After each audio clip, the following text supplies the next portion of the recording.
Bueno, increíbles las presentaciones que acabamos de escuchar. Bueno, ahora voy a permitirme compartir pantalla para mostrar un video de una FIS, un poco resume todo lo que estuvimos hablando recién en relación a este paciente tipo que nos tocó en este tema de la presbifagia. Así que voy a compartir, acá vemos la pantalla.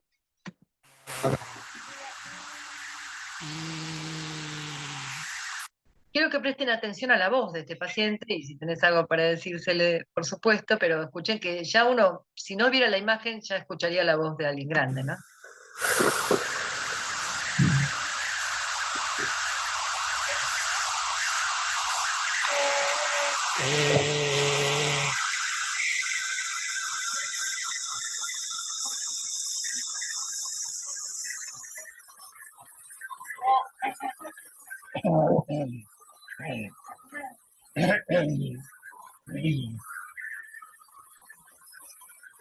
Fíjense que el momento que él carraspea, salen secreciones, o sea que indudablemente que hay secreciones en el vestíbulo, ¿no? Y también nos permite acercarnos mucho a la laringe, porque justamente hay disminución de la sensibilidad. Un paciente joven probablemente no nos deje acercarnos tanto a las cuerdas vocales.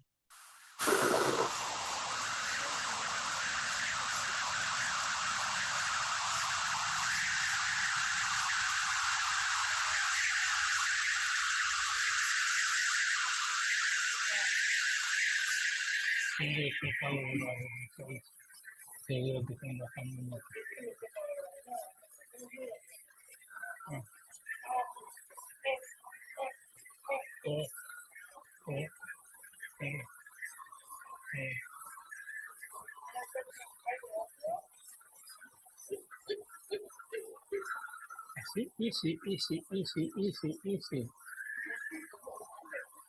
Easy, easy, easy, easy, easy, easy, easy, easy. Además, como se percibe una voz más áspera, no de baja intensidad, bien característico. Sí, y fíjate que él, cuando le piden que diga iji, dice easy, easy, porque te está diciendo que también tiene hipoacusia, ¿no? Que es otra cosa que nuestros pacientes tienen. Y si te fijas, porque el estudio para ver el cierre glótico en realidad es espirostroboscopía, pero ya en una fibroscopía, en un paciente que tiene una hipotonía marcada, ya ves que junta los aritenoides, la apófisis vocal, y no junta el resto de la cuerda, porque realmente el tendón está muy finito. Y y si te fijas, mueve más la cuerda vocal izquierda que la derecha en ese iji que tiene que ir cerrando y abriendo. Y esto es parte de lo que es el envejecimiento, que muchas veces no es simétrico, o sea, puede envejecer más un lado que el otro, y lo cual también ayuda a que tenga más problemas en todo.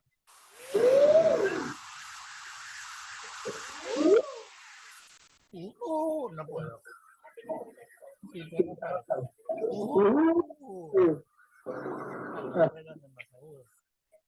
Y a mí me falta sonido.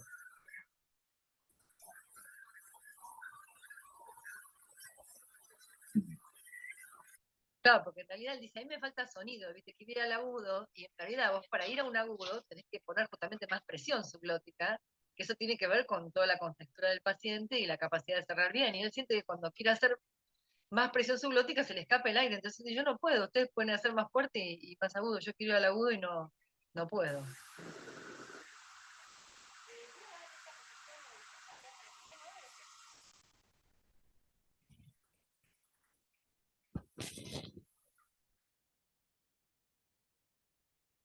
Bueno, vamos a la parte de la deglución.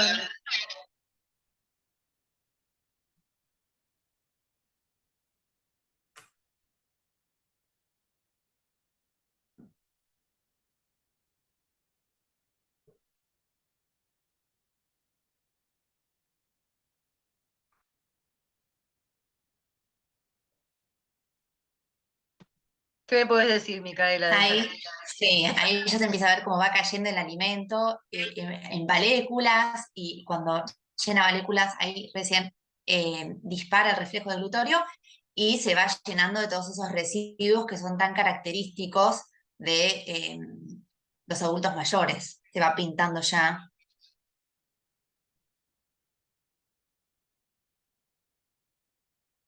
este paciente probablemente sea el abuelo o el padre de muchos de los que están sentados acá, o sea, hasta ahora no ha tenido penetración. A veces perciben ellos que tienen algún tipo de residuo, como la gente dice, no, como y siento que me va quedando la comida, como que no puedo terminar de tragar, ¿no?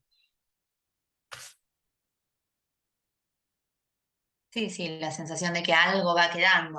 En un punto va limpiando, pero con dificultad. Siguen quedando algunos residuos que al estar también la sensibilidad alterada, justamente por ahí no siempre los perciben en su totalidad.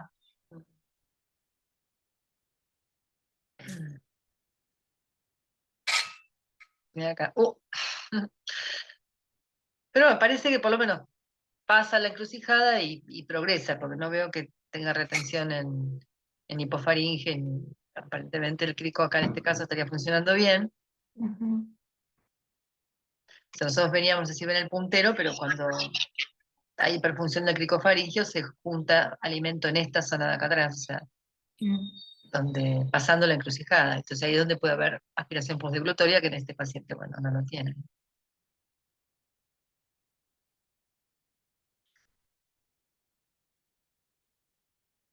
Mucho residuo en constrictores medios, parefaringia no se ve. Fíjate que más que nada es un poco en valécula y Ujú. correderas.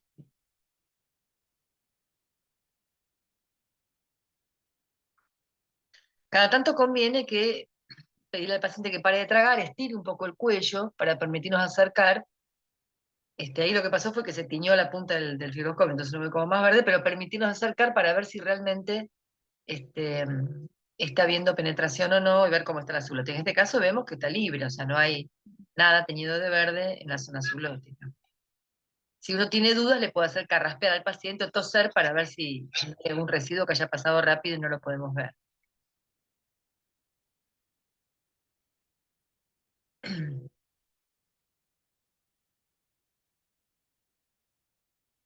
este caso también se estuvo teñido el líquido con verde, por eso no vemos la diferencia, pero habitualmente usamos dos colores, uno para el sólido y uno para el líquido, que nos permite en caso de que hubiera alimento o hubiera, digamos, algún colorante, saber si ese colorante era líquido o era parte del sólido.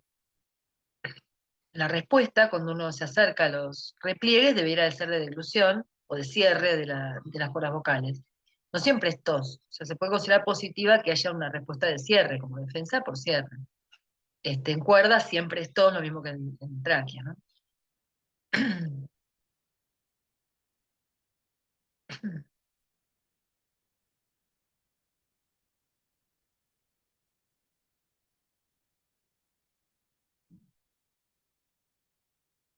Muy bien. Bueno, vamos a agregar algo más de esto, dejo de compartir. Esto es como a modo de ejemplo de un paciente que puede consultarnos o que podemos, tanto que ese paciente consulta, porque el motivo de consulta es ese, o este mismo paciente puede pasar por una situación en la cual se interna por otra cosa y estos trastornos que no son severos, porque el paciente no se aspiró, no tuvo siquiera penetración, pero estamos viendo que no es una dilución normal, sino que hay un cierre incompleto, que hay un alentecimiento de la capacidad de aclarar, digamos que hay una caída prematura. Todo esto podría descompensarse en una situación, por ejemplo, de una intubación o de una enfermedad prolongada, etcétera, etcétera, una ACV, que es lo que venimos charlando un poco, que va como impregnando todas las otras patologías, esta presbifagia subyacente.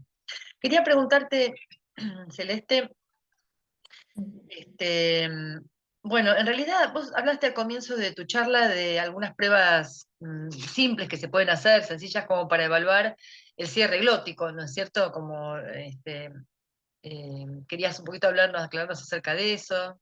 Claro, son pruebas simples que solo necesitan un cronómetro, así que las podemos hacer tranquilamente en lo que es el consultorio, como lo es el tiempo máximo fonatorio, en especial lo que es la A sostenida, que se le pide a los pacientes hacer una inspiración profunda y después mantener esa A lo más larga que pueda. Eso se lo pide 3 veces, obviamente respirando entre cada y se saca un promedio. Clínicamente los valores menores a 10 segundos nos están hablando de que hay algo patológico, como puede ser una alteración a nivel pulmonar en lo que tiene que ver con los volúmenes de aire, o si no también una incompetencia glótica. Por eso es tan importante todo lo que mencionó previamente Pilar, que está muy asociado también en estos casos. Después está el índice SZ, que mide lo que es la eficacia fonatoria y respiratoria, que la idea es que el paciente mantenga el mismo tiempo de S que de Z, que sería el sonido de la Z. Eso se lo hace hacer 3 veces, muy parecido a lo que es el tiempo máximo fonatorio, y se saca, se divide el cociente. Y la idea es que sea entre 0,5, perdón, 0,95 y 1,1, que sería lo normal, que dure lo mismo. Pero si ya es mayor o igual a lo que es 1,2, y si nos está hablando de que es algo patológico y puede haber falla, ¿no? En lo que es la incompetencia glótica. Bueno, porque realmente un paciente con una presbilaringe, vamos a decir, que puede estar manifestando presbifonía, en una consulta puede ser con una persona con una voz de anciano, y uno dice, pero esta persona tiene una voz de anciano, pero ¿cómo estará el cierre glótico? O sea, uno debería hacer entonces una estroboscopía, pero también como una primera medida, hacer en cualquier consultorio, que está accesible a cualquiera, tomar un tiempo máximo de fonación y decir, bueno, este paciente realmente tiene aire insonoro, no está pudiendo, clínicamente no está cerrando la glotis, y bueno, es un paciente que potencialmente no defiende bien la laringe porque va a tener una peor cierre, digamos, y una peor fuerza por ahí de tos, por esta misma imposibilidad de hacer el cierre, ¿no? O sea, creo que es una prueba sencilla y al mismo tiempo valiosa. Y en cuanto al tema de rehabilitación, Celeste, vos, ¿cuáles son las técnicas que vos considerás más modernas o más prácticas en el enfoque para hacer la rehabilitación de la voz? La realidad es que hoy en día, desde el equipo de fonoaudiólogas de CEMIC, trabajamos desde un enfoque fisiológico, que trabajamos todos los subsistemas que intervienen en la fonación a la par. Por ahí, antes en la facultad nos comentaban que teníamos que trabajar de forma aislada, y ya se sabe hoy en día que de tal manera es difícil generalizar los aprendizajes a largo plazo. Por eso es tan importante trabajar todos los subsistemas a la par. Hay un montón de principios, aprendizajes de sensorio-motor para favorecer esto a largo plazo, ¿no? Y esto hace que el paciente realmente pueda hacer un cambio en la laringia, buscando un balance de todos los subsistemas a la par. Y hay un montón de programas que utilizan ejercicios de tracto vocal semifluido, que es son muy importantes en lo que es la tendencia fisiológica, donde se producen acortamientos y alargamientos en todo el tracto vocal, y esto beneficia la vibración de los pliegues vocales y la vibración y la relación entre lo que existe entre la fuente y el filtro. Y son muchos ejercicios, algunos, por ejemplo, los de voz resonante, otros los de terapia de resistencia en el agua, que son muy importantes, que sean supervisados por fonoaudiólogos o fonoaudiólogas que hagan lo que es rehabilitación de voz. Claro, o sea, no es como que me agarro un videíto, ¿no? Me agarro un videíto de los que andan por ahí y me sirve para mí y para todos mis pacientes. Claro, primero hay que hacerlo bien y una supervisión, ¿no? Súper importante, y siempre guiar al paciente para que él aprenda, no decirle qué hacer. Eso también es súper importante, para que pueda generalizar a largo plazo y que lo vaya descubriendo desde esos principios de aprendizaje sensorio-motor. Claro, muy bien, o sea que hay mucho acá para hacer, ¿no? Nada de que esto de que uno envejeció y ya está. La voz quedó ahí y no. Estos Es por la edad, pacientes, es por la edad, sí, no. Por la les edad no, encanta porque. cantar. Estos pacientes les encanta cantar. Para mí es como la base de la rehabilitación de un paciente anciano, cantar un tango. Está muy bueno eso, porque los estimula mucho en lo que es la rehabilitación. Sí, aparte de trabajar otras áreas, ¿no? Como la memoria, la respiración, todo lo demás que nos van a seguir usando. Bueno, muchísimas gracias. Paso una pregunta a Micaela Nelly. Bueno, vimos una charla súper completa donde hay un montón de pruebas que vamos a hacer para evaluar toda la parte de glutoria y todo el trabajo que se puede hacer a distintos niveles. Quería preguntarle, bueno, ¿cuáles son las estrategias que más se aplican? Bien, en relación a la rehabilitación, bueno, más allá de todos los ejercicios que nosotros como fonoaudiólogos vamos a aplicar según la dificultad en la etapa oral, faríngea, en lo que nosotros veamos, más allá de esos ejercicios Perdón un específicos que poquitito, podemos llegar a realizar. Sí. Silenciate, Pili, a ver si, porque es un poco un ruidito en el fondo. A ver si nos silenciamos lo que no hablamos. Ahí va. Ahí va. Ahora sí.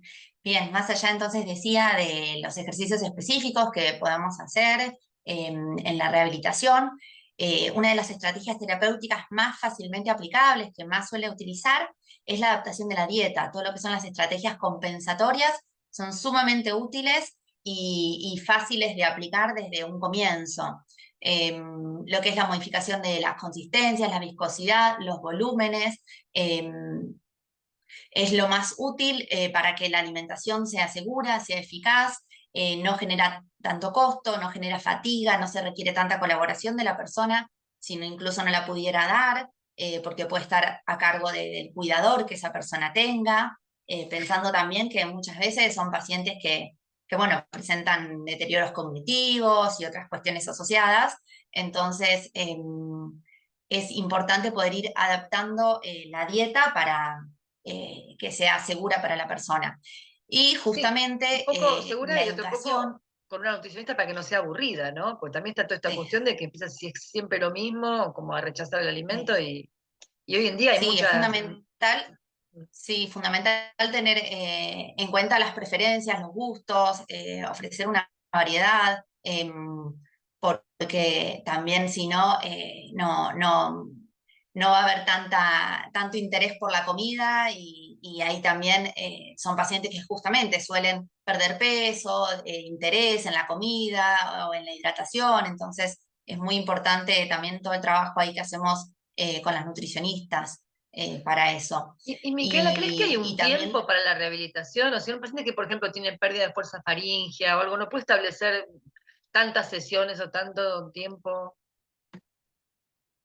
es muy difícil poder determinar un tiempo, hay muchas variables que influyen en el pronóstico de recuperación en sí, si hay cuestiones a rehabilitar, otras cuestiones van a ser compensatorias, pero es muy difícil poder determinar un tiempo en sí. También va a depender del grado de colaboración que tenga, cuál es nuestro objetivo, entonces las estrategias que vamos a poder aplicar. Y ahí es donde está la variación y es difícil poder determinar un tiempo en sí. Pero Eh, más o menos, ¿en cuánto tiempo vos le volvés a pedir, suponete, una videoeglusión, una nueva FIS, o cuando es un tema de que vos vas viendo en ese paciente, cuando ves que logró determinados objetivos, por ahí pedir rechequear cómo va la deglución y eso? sí, en general uno se va basando en la evaluación clínica que va haciendo y en base a eso determinaremos si pedimos un nuevo estudio de control, según cómo vaya haciendo la evolución, pero no hay un tiempo en sí que esté determinado tampoco. Em, Así que es difícil contestar esa pregunta, que es la que todos quieren saber siempre. ¿Cuánto tiempo? ¿Cuántas sesiones? Claro, pero Es estamos muy variable. hablando de rehabilitar músculos que son delgaditos, que requieren, o sea, que requieren mucho trabajo para poderse rehabilitar, ¿no? O sea, que el paciente va a ir Sí, logrando lentamente, pero bueno, vale la pena iniciar ese camino porque el otro camino es el que lo lleva a que llega un momento que no puede comer más. Entonces, exactamente. Sí, siempre se intenta preservar la vía oral, se intenta, o sea, teniendo en cuenta esto, las comorbilidades, las características del paciente, si presenta alguna otra patología asociada. pero esto que vos dijiste recién, Pero adaptar las consistencias y preservar la vía oral con la consistencia que se pueda, porque el hecho de, ¿viste? Esto de prohibir comer hace que el paciente retroceda muchísimo. O sea, esto de decir, bueno, no es lo mismo que no coma nada o va a comer esta consistencia un poco al mediodía, ponele. Entonces ya al paciente vos ujú. le estás dando, ¿no? Todo un trabajo muscular que si no, no lo tendría. Es muy fácil prohibir comer, pero después para salir de prohibir comer es toda una musculatura que desapareció, ¿no?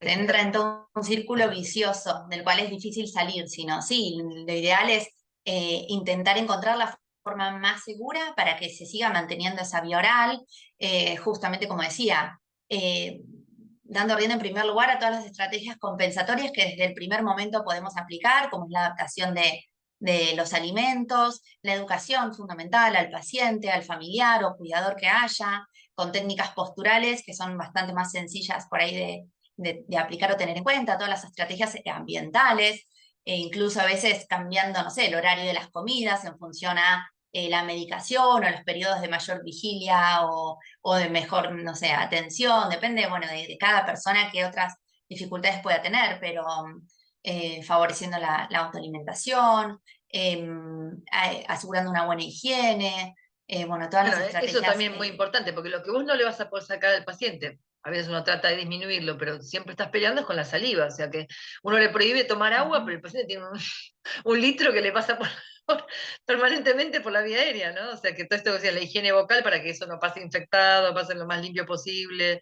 Incluso esto del agua, que el agua, bueno, prohibir el agua, hay muchos pacientes que no les prohíben el agua, ¿no? Esto, ¿qué pensás vos de eso? De que Sí, hay mucha discusión al respecto, en general en los protocolos así de agua más libre o, bueno, distintas formas también de ir trabajando con, incluso eh, con chips de hielo, con distintas cosas para dar un cierto confort, asegurando siempre una adecuada higiene oral, pero hay mucha discusión al respecto, sí, pero para fundamental largo. siempre una adecuada higiene, porque sí, sí, puedo restringir todo, pero justamente un paciente que no come o come menos, que suelen presentar alteraciones en la saliva, entonces es fundamental asegurar una adecuada higiene oral y en esos casos y muchas veces se habilita ciertas cantidades de líquido alejados de las comidas y demás.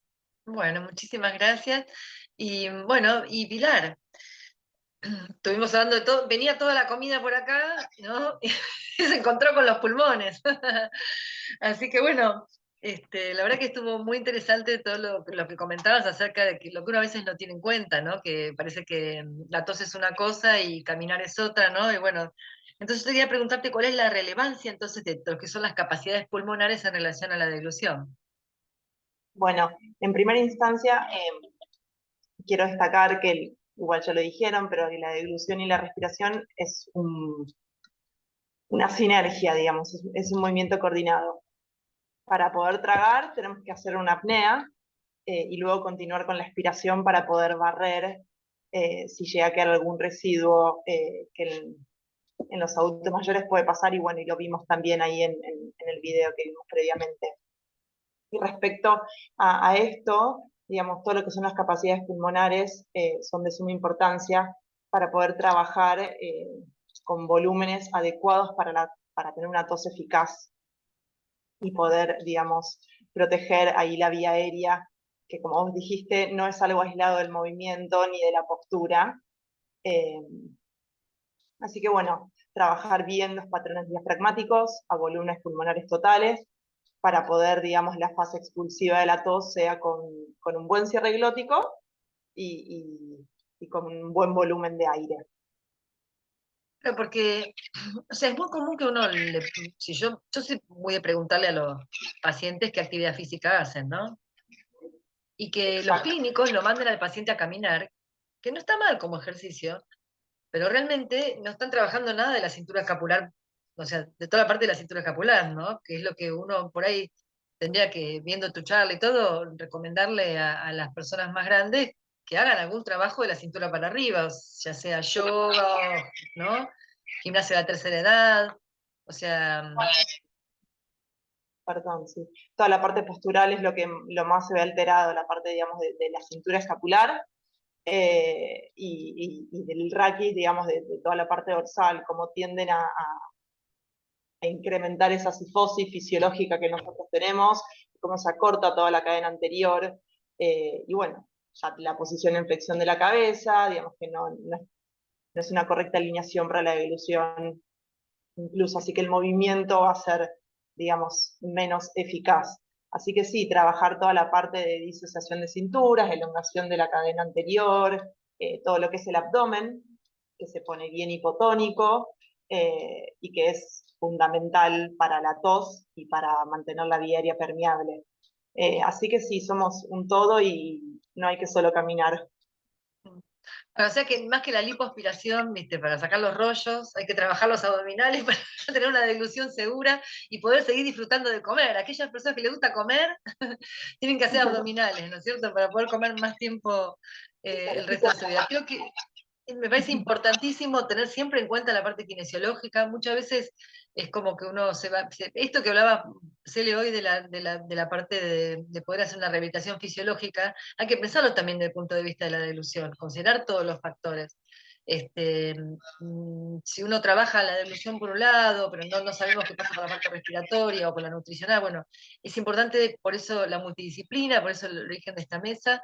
Así que, bueno, les agradezco un montón, les agradezco a los que tuvieron la atención de escuchar toda esta información tan importante y espero que las puedan aplicar a sus pacientes y que consideren la presbifagia dentro de los posibles diagnósticos cuando les llegue un paciente, aunque sea con otra patología, o simplemente en el consultorio lo consulten a lo mejor por la hipoacusia, bueno, si escuchan una voz difónica, preguntarle qué pasa con su deglución y lo mismo, bueno, en el caso de los médicos clínicos y demás, de tenerlo en cuenta porque realmente prevenir esta patología hace que los pacientes puedan tener una mejor calidad de vida. Bueno, les agradezco muchísimo la colaboración de esta mesa y bueno,